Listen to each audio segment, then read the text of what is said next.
Welcome to Robust News में आपका स्वागत है। नियोजित शिक्षक व पुस्तकालय अध्यक्षों को जून तक नया वेतन निर्धारण अनिवार्य। जिले के 12,500 से भी अधिक नियोजित शिक्षक व पुस्तकालय अध्यक्षों के अप्रैल 2021 बड़े वेतन का निर्धारण जून तक में कर लिया जाएगा। सरकार की ओर से 1 जुलाई से पहले वेतन निर्धारण के आदेश का अनुपालन सुनिश्चित करने को कहा गया है। अगर आप चैनल पर नए हैं तो चैनल को सब्सक्राइब कर लें और घंटी बजाना ना भूलें। प्राथमिक शिक्षक संघ के जिला सचिव नवोदय ठाकुर ने बताया कि बीते 1 अप्रैल से ही वेतनमान में 15% बढ़ोतरी का लाभ देने का आदेश दिया है। सरकार के स्तर से जारी आदेश में कहा गया है कि कोरोना महामारी की वजह से नियोजित शिक्षकों के वेतन निर्धारण प्रक्रिया में कुछ देरी हुई है। सभी कोटि के नियोजित शिक्षक शिक्षिकाओं के साथ पुस्तकालय अध्यक्षों की सेवा पुस्तिका को जुलाई 2021 से पहले तक संधारित कर लिए जाने के साथ ही जुलाई 2021 से बढ़ोतरी के साथ वेतन का भुगतान किया जाएगा। जिला सचिव श्री ठाकुर ने बताया कि अप्रैल, मई और जून महीने बढ़े हुए वेतन का भुगतान एरियर के रूप में जुलाई 2021 में ही कर दिए जाने की आदेश विभागीय तौर पर जारी किया गया है। जिला सचिव श्री ठाकुर के अनुसार नए वेतनमान निर्धारण में और कोटि के शिक्षक शिक्षिकाओं के वेतन में औसतन 2500 से 4,500 रुपये तक की वृद्धि होना तय है। शिक्षा विभाग स्थापना शाखा के डीपीओ कपिल देव तिवारी ने बताया कि मीडिया रिपोर्ट के माध्यम से उपरोक्त निर्णय की जानकारी हुई है। बावजूद इसके संबंधित विभागीय आदेश अब तक अप्राप्त है। संबंधित आदेश प्राप्त होने के साथ ही निर्देशानुसार कार्रवाई सुनिश्चित की जाएगी। इधर प्राथमिक शिक्षक संघ के जिला सचिव नवोदय ठाकुर ने बताया कि शिक्षा विभाग के अपर सचिव गिरिवर दयाल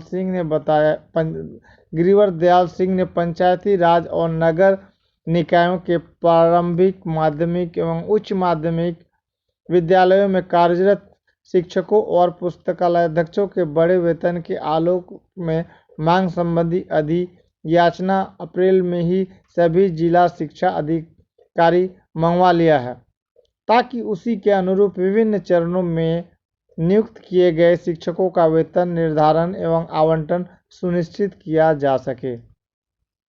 जिला शिक्षा अधिकारी के कार्यालय सूत्रों ने बताया कि तकनीकी कारणों से बढ़े दर से शिक्षकों को वेतन भुगतान में अभी कुछ देरी हो सकती है, क्योंकि वित्त विभाग के परामर्श से शिक्षा विभाग द्वारा विस्तृत दिशा निर्देश जारी जाना है। क्योंकि जिला परिषद एवं विभिन्न निकायों के अधीन वाले विद्यालयों में कार्यरत विभिन्न कोटि के शिक्षक शिक्षिकाओं तथा पुस्तकालय अध्यक्षों के वेतन भुगतान के लिए वर्तमान वित्तीय वर्ष 2021-2022 में वेतन आदि मद में राशि का आवंटन वित्त विभाग की स्वीकृति सहमति के आधार पर जारी हो पाएगा। आवंटन प्राप्ति से पहले बढ़े दर पर वेतन निर्धारण भुगतान में समस्या होगी। खबर कैसी लगी? चैनल को लाइक करें, कमेंट में अपनी राय दें। आपका दिन शुभ रहे। Thanks audience, thanks listener.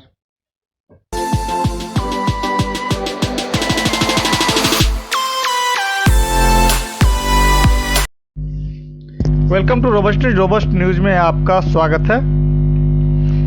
News और खबरों का कुछ असर तो होता ही है। चलिए आज एक आपको पिछले वीडियो में मैंने बताया कि भगोड़ा कारोबारी मेहुल चौकसिया फरार हो चुका है, लेकिन अभी जो ताज़ा रिपोर्ट आया है, भगोड़ा कारोबारी मेहुल चौकसी डोमिनिका में गिरफ्तार हो चुका है। एंटीगुआ के पीएम ने कहा भारत को सौंप दे। भगोड़ा हीरा व्यापारी मेहुल चौकसी पंजाब नेशनल बैंक के साथ 13,500 करोड़ रुपए की धोखाधड़ी के मामले में वांछित है। जनवरी 2018 में गिरफ्तारी से बचने के लिए वो भारत से भागकर कैरिबियाई द्वीपीय देश एंटीगुआ एवं बारबुडा में नागरिकता लेकर रह रहा है। चौकसी के बीते 23 मई से उसके घर से लापता होने के बाद एंटीगुआ पुलिस उसे तलाश कर रही थी। एंटीगुआ एंड बारबुडा के प्रधानमंत्री गैस्टन ब्राउने ने पड़ोसी देश डोमिनिका से भगोड़े कारोबारी मेहुल चोकसी को सीधे भारत को सौंपने के लिए कहा है। स्थानीय मीडिया में आई खबरों के अनुसार लापता हीरा कारोबारी चोकसी के पड़ोसी के डोमिनिका में पकड़ा गया है।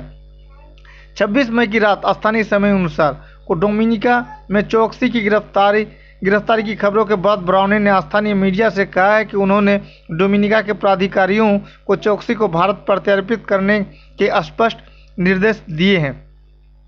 एक मीडिया संगठन एंटीगुआ न्यूज रूम ने पत्रकारों के साथ ब्राउने ने की बातचीत के हवाले से कहा, हमने कहा है कि उसे एंटीगुआ प्रत्यर्पित न करें, उसे भारत लौटाने की ज़रूरत है जहां वह अपने खिलाफ लगे आपराधिक आरोपों का सामना कर सके। ब्राउने ने संकेत दिया कि चोकसी के पास डोमिनिका में वैसे अधिकार नहीं होंगे जैसे कि एंटीगुआ एवं बरबुडा में थे। 2017 में नागरिकता लेने के बाद 2018 से वह एंटीगुआ एंड बारबुडा में रह रहा था। खबर में कहा गया कि प्रधानमंत्री का मानना है कि डोमिनिका के लिए चोकसी को सीधे भारत को सौंपना आसान होगा। हाल ही में एंटीगुआ एवं बारबुडा से भागे मेहुल चोकसी को इंटरपोलो के उसके खिलाफ जारी येलो नोटिस के बाद पकड़ लिया गया था। आपको बता दें, हम इंटरपोल लापता लोगों को पता लगाने के लिए येलो नोटिस जारी करता है।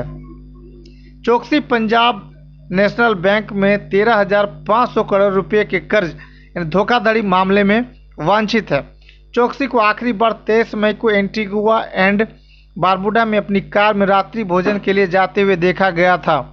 चोकसी की कार में मिलने के बाद उसके स्टाफ ने उसे लापता बताया था। कारोबारी के वकील विजय अग्रवाल ने पुष्टि की थी कि चोकसी 23 मई से लापता है। चोकसी के लापता होने की खबरों ने कैरिबियाई द्वीपीय देश में उथल पुथल मचा दी थी।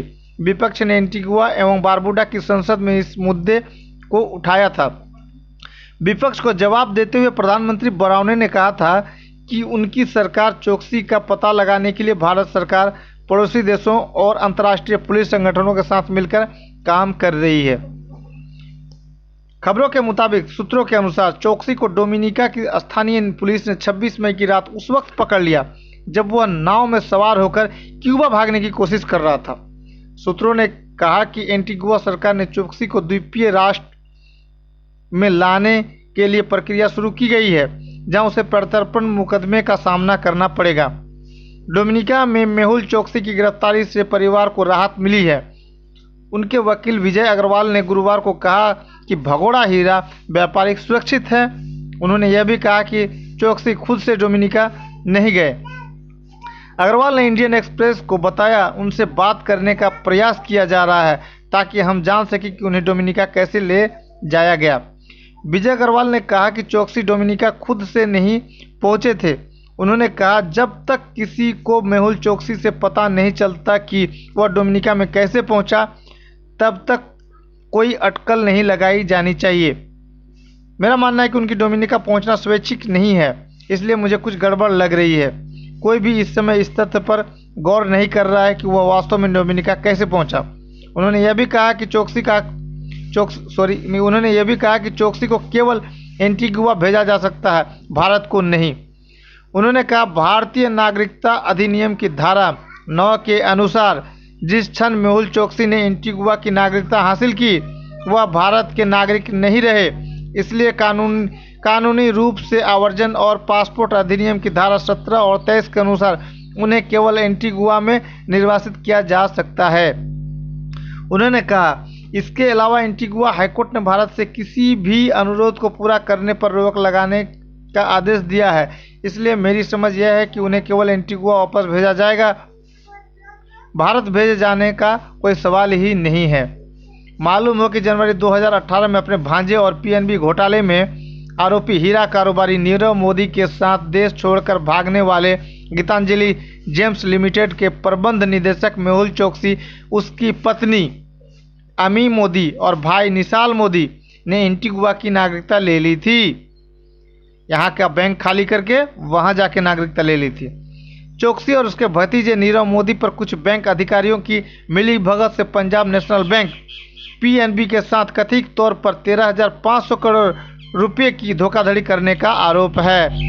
नीरव मोदी अभी लंदन की एक जेल में बंद है। दोनों के खिलाफ केंद्रीय अन्वेषण ब्यूरो सीबीआई जांच कर रहा है। सीबीआई ने पीएनबी घोटाले में नीरव मोदी और चोकसी दोनों के खिलाफ अलग अलग आरोप पत्र दाखिल किए हैं।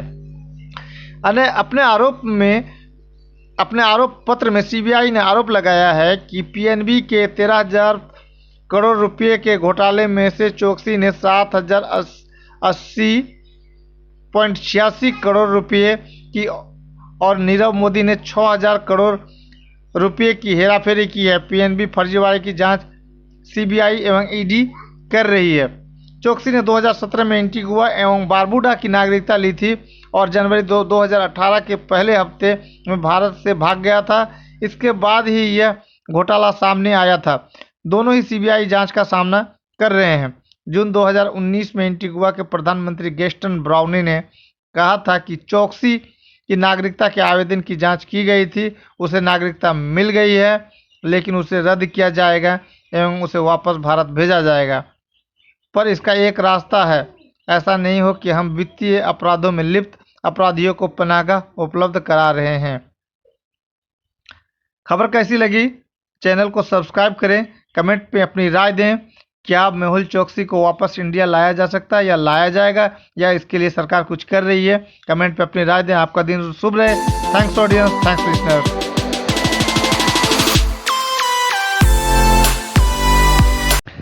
डिजिटल भारत में हर चीज़ डिजिटल हो गया है। लोगों का रहन सहन डिजिटल हो गया है। क्राइम करने वालों का क्राइम करने का डिजिटल तरीका हो गया। भिखारियों का भीख मांगने का भी तरीका डिजिटल हो गया है। तो हम आज बात करेंगे कि आपके मोबाइल पर यूट्यूब पर जब आप कोई वीडियो देखते हैं तो बहुत सारे वीडियो और एडवर्टाइजमेंट आने लगा है कि डोनेट करें।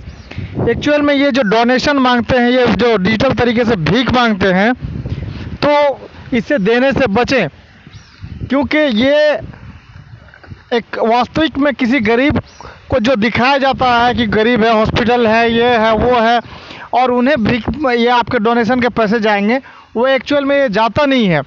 ये जो भी केयर के पैसे हैं, ये जो भीख के पैसे हैं, ये जो डोनेशन में आप पैसा देते हैं, ये पैसा कहीं से कहीं चला जाता है। इसलिए इन डिजिटल मतलब ऑनलाइन भिखारियों से बच कर रहें। दूसरी बात, ये तो हो गया कि ऑनलाइन जो डिजिटल भीख मांगे जा रहे हैं, डोनेशन मांगे जा रहे हैं, ये हुई। दूसरी बात है कि अब क्राइम करने वाले भी क्राइम कर रहे हैं तो डिजिटल तरीके से, और भीख मांगने वाले भी भीख मांग रहे हैं डिजिटल तरीके से। जैसे कि एक भिखारी वो अभी गुरुद्वारा के सामने में भीख मांगता है, तो वो बोलता है name of the gods name, यानी गॉड्स नेम कह करके वो भीख ले लेता है। और वही भिखारी जब मस्जिद के सामने में चला जाता है तो कहता है अल्लाह के नाम से दे दे, अल्लाह के नाम से दे दे। वही भिखारी अपना रूप बदल के फिर अगर मंदिर में जाता है तो वहाँ भीख मांगने लगता है, राम के नाम से दे दे, राम के नाम से दे दे। यही हाल अभी यूट्यूब में भी छा गया है। वो कैसे? अब यूट्यूब में देख रहा है कि लोग तो समाचार देख नहीं रहे हैं, समाचार सुन नहीं रहे हैं, तो आखिर क्या किया जाए? तो अगर मुस्लिम के खिलाफ बोला जाए तो बहुत अच्छा चलेगा। इस बात को देख कर और समझ के बूझ करके आप देख रहे हैं पर्दे पर एक बंदा है जिसका नाम है अमित सिंह, लेकिन वो खान सर के नाम से अपना चैनल चलाता है। वो खान साहब के नाम से इसलिए चैनल चला रहा है क्योंकि पटना में एक तकी खान नाम का एक आदमी था जिसका एक कंप्यूटर संस्थान था रमना रोड के पास। तो वो काफ़ी नामी बंदा था, तो उसी खान सर के नाम से ही इन्होंने अपना दिमाग लगाया और अमित सिंह नाम से उसने अपना चैनल खोल लिया, खान जीएस रिसर्च सेंटर। और उसके अच्छे खासे इसमें सब्सक्राइबर भी हैं 9.45 M। 1 M मतलब 1 मिलियन, 1 मिलियन में होता है 10 lakh.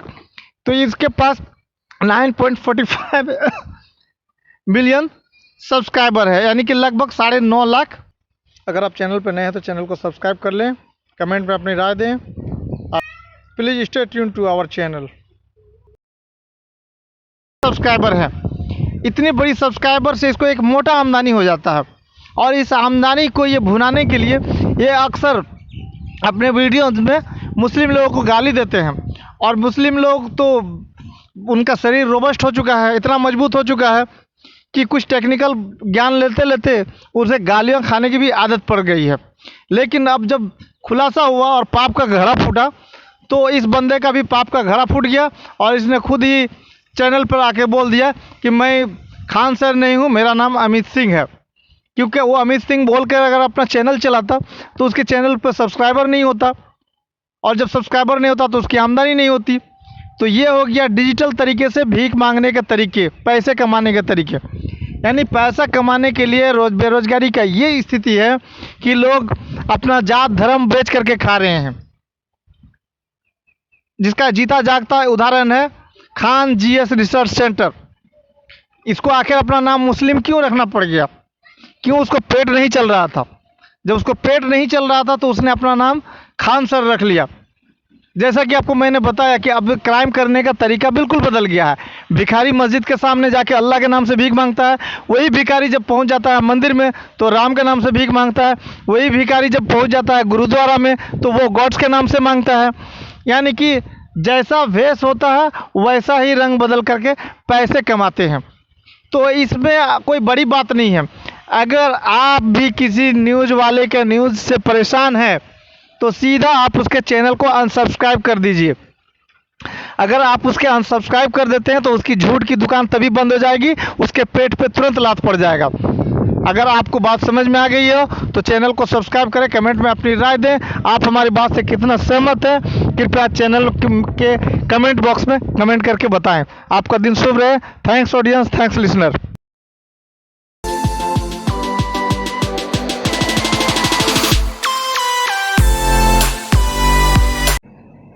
Welcome to Robust News. Robust News में आपका स्वागत है। आज हम आपको ऐसी खबर से रूबरू कराएंगे कि आप बिल्कुल ही आपको पता चल जाएगा कि बैंक के पैसे किधर गए, यानी बैंक में रखा पैसा किधर जाता है, उसके बारे में जानकारी देंगे।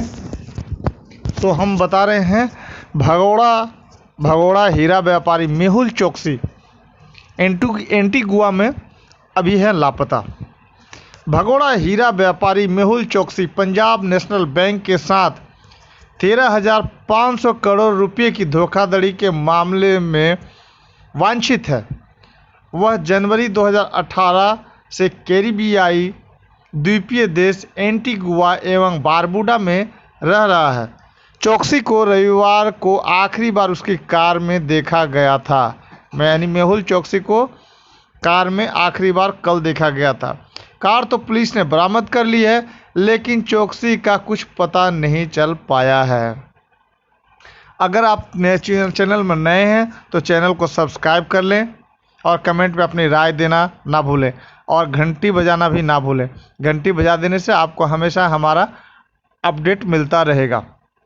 एंटीगुआ एवं बारबुडा में रह रहा भगोड़ा हीरा व्यापारी मेहुल चोकसी लापता हो गया है और रविवार से ही पुलिस उसकी तलाश में जुटी है। कैरिबियाई द्वीपीय देश की रॉयल पुलिस फोर्स ने एक बयान में यह जानकारी दी। उल्लेखनीय है कि चोकसी भारत में पंजाब नेशनल बैंक पीएनबी के साथ कथित तौर पर 13,500 करोड़ रुपए की धोखाधड़ी के मामले में वांछित है। वह जनवरी 2018 से इस देश में रह रहा है। अधिकारियों ने मंगलवार को बताया कि चोकसी के खिलाफ लगे आरोपों की जांच कर रही सीबीआई ने इस खबरों औपचारिक और अनौपचारिक मंच के जरिए पुष्टि कर रही है। इंटरपोल ने भी एजेंसी के अनुरोध पर उसके खिलाफ रेड कॉर्नर नोटिस जारी किया है। एंटीगुआ पुलिस ने एक बयान में बताया कि चोकसी को रविवार को आखिरी बार उसकी कार में देखा गया था। कार तो पुलिस ने बरामद कर ली है, लेकिन चोकसी का कुछ पता नहीं चल पाया है। अगर आप इस न्यूज़ को फेसबुक पर देख रहे हैं तो पेज को लाइक करें। चोकसी के वकील विजय अग्रवाल ने उनके मुवक्किल के लापता होने की खबरों की पुष्टि की है। एंटीगुआ पुलिस ने भारतीय समय अनुसार सोमवार रात चोकसी के लापता होने के संबंध में बयान जारी किया। पुलिस ने उसकी तलाश रविवार को शुरू की थी और उसकी तस्वीर के साथ एक बयान जारी किया है ताकि लोगों से उसके संबंध में जानकारी हासिल की जा सके। बयान में कहा गया है, पुलिस जॉली हार्बर के निवासी 62 वर्षीय मेहुल चौकसी के लापता होने के मामले की जांच कर रही है। चौकसी के लापता होने की शिकायत जॉनसन पॉइंट पुलिस थाने में दर्ज कराई गई है। वह रविवार 23 मई 2021 से लापता है। स्थानीय मीडिया संस्थान एंटीगुआ न्यूज रूम ने पुलिस आयुक्त एटली रोडने के हवाले से मंगलवार को बताया कि पुलिस भारतीय कारोबारी मेहुल चौकसी का पता लगाने में जुटी है, जिसके लापता होने की अटकलें हैं। खबर के अनुसार एंटीगुआ एवं बारबुडा की नागरिकता ले चुके चौकसी को रविवार को दक्षिण इलाके में गाड़ी चलाते देखा गया था। बाद में उसका वाहन बरामद हो गया, लेकिन चौकसी का कुछ पता नहीं चल पाया। चौकसी के विजय अग्रवाल ने खबरों की पुष्टि की है। मालूम हो कि जनवरी 2018 में अपने भांजे और पीएनबी घोटाले में आरोपी हीरा कारोबारी नीरव मोदी के साथ देश छोड़कर भागने वाले गीतांजलि जेम्स लिमिटेड के प्रबंधक निदेशक मेहुल चौकसी, उसकी पत्नी अम्मी मोदी और भाई निशाल मोदी ने एंटीगुआ की नागरिकता ले ली थी। जून 2019 में एंटीगुआ के प्रधानमंत्री गेस्टन ब्राउनी ने कहा था कि चौकसी की नागरिकता के आवेदन की जांच की गई थी। उसे नागरिकता मिल गई है, लेकिन उसे रद्द किया जाएगा एवं उसे वापस भारत भेजा जाएगा। पर इसका एक रास्ता है। ऐसा नहीं कि हम वित्तीय अपराधों में लिप्त अपराधियों को पनाहगाह उपलब्ध करा रहे हैं। चौकसी और उसके भतीजे नीरव मोदी पर कुछ बैंक अधिकारियों की मिली भगत से पंजाब नेशनल बैंक पीएनबी के साथ कथित तौर पर 13,500 करोड़ रुपए की धोखाधड़ी करने का आरोप है। नीरव मोदी अभी लंदन की एक जेल में बंद है। दोनों के खिलाफ केंद्रीय अन्वेषण ब्यूरो सीबीआई जांच कर रहा है। सीबीआई ने पीएनबी घोटाले में नीरव मोदी और चौकसी दोनों के खिलाफ अलग अलग आरोप पत्र दाखिल किए हैं। अपने आरोप पत्र में सीबीआई ने आरोप लगाया है कि पीएनबी के 13,500 करोड़ रुपए के घोटाले में चौकसी ने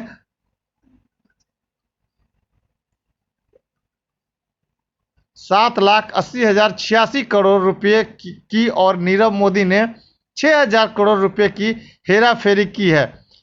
पीएनबी फर्जीवाड़े की जांच सीबीआई एवं ईडी कर रही है। खबर कैसी लगी? चैनल को सब्सक्राइब करें, कमेंट में अपनी राय दें।